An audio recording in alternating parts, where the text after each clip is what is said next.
എൻ്റെ personal life എന്ന് പറയുന്നത് വളരെ ചെറിയ പ്രായത്തിൽ ഞാൻ കുട്ടികൾ വേണ്ട എന്ന് തീരുമാനിച്ച ഒരാളാണ്.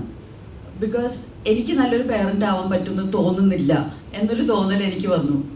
അങ്ങനെ ഞാൻ വിചാരിച്ചു ആദ്യം ഞാൻ കുറച്ചും കൂടെയും പക്വതയുള്ള ഒരാളാവണം. ബിക്കോസ് എൻ്റെ പേരൻസ് എന്നെ വളർത്തിയത് അത്ര ഏറ്റവും നല്ല രീതിയിലല്ല എന്നുള്ളൊരു തോന്നലുള്ള ഒരു കുട്ടിയായിരുന്നു ഞാൻ.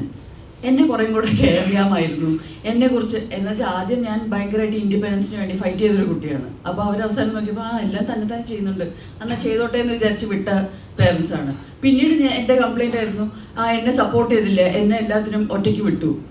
എന്നുവെച്ചാൽ നമ്മുടെ മനസ്സിൽ ഈ ഐഡിയാസ് മാറിക്കൊണ്ടേയിരിക്കും. പിന്നീട് കുട്ടികൾ എന്നാൽ ഞാൻ പേരൻ്റ് ആവണ്ട എന്ന് തീരുമാനിച്ചു.